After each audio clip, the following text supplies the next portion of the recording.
Masih di pertemuan ke-9, pada segmen kali ini kita akan membicarakan tentang penonton dalam pertunjukan drama.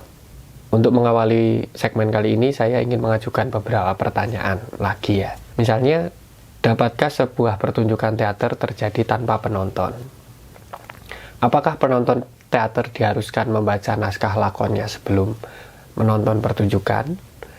Apa motivasi menonton teater?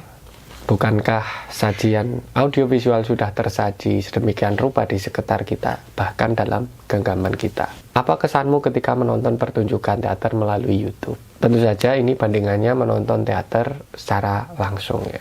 Mari kita coba jawab dari yang paling umum dulu ya. Sebenarnya apa sih alasan orang menonton teater? Pendapat paling umum memang ada yang mengatakan bahwa alasan orang menonton teater itu dia ingin tertawa, menangis, sekaligus terharu. Kalau ingin tertawa, kenapa kita tidak nonton stand up komedi saja? Kenapa kita harus nonton teater misalnya? Kalau kita ingin menangis, atau kenapa kita ingin terharu juga kita tidak menonton drama Korea saja?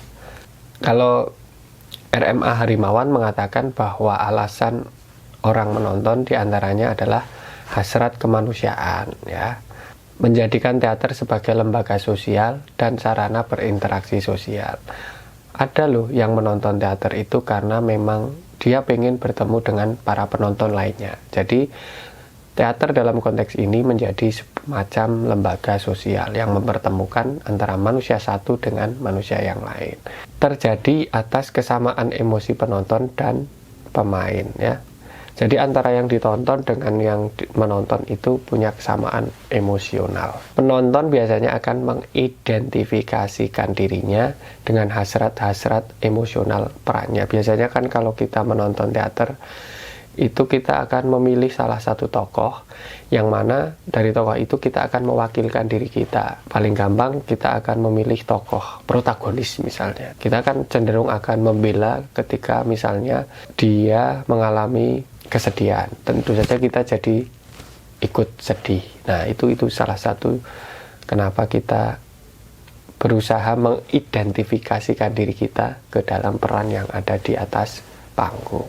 Alasan berikutnya memang alasan klise ya, menonton sebagai hiburan dan juga pemecah rutinitas ya. Ya mungkin kita setiap hari bisa menonton YouTube, tapi untuk nonton teater secara langsung apalagi itu kan kita mungkin tidak bisa setiap hari ya. Hanya pada momen-momen tertentu saja kita bisa menonton teater. Maka, siapa sih sebenarnya penonton pertunjukan teater itu? Penonton teater adalah manusia-manusia heterogen yang dipersatukan oleh panggung pertunjukan. Minimal pada saat berlangsungnya pertunjukan dalam hubungan emosional yang sama ya.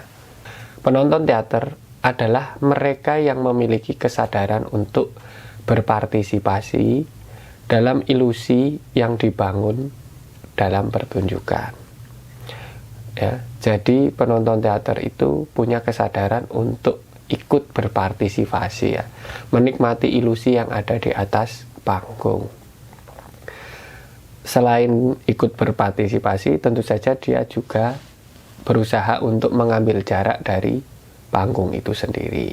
Misalnya ketika kita ingin menonton bagaimana artistik tata cahaya dari sebuah pertunjukan teater, kadangkala ketika kita menonton terlalu dekat dengan panggung, itu kita tidak bisa merasakan efeknya. Tetapi kalau kita menonton dari jarak yang cukup jauh, misalnya 10 meter atau 20 meter, biasanya kita akan lebih bisa merasakan efek visual dari konsep tata cahaya pertunjukan teater itu sendiri ya. Jadi kita sebagai penonton berpartisipasi aktif tapi juga sekaligus mengambil jarak ya.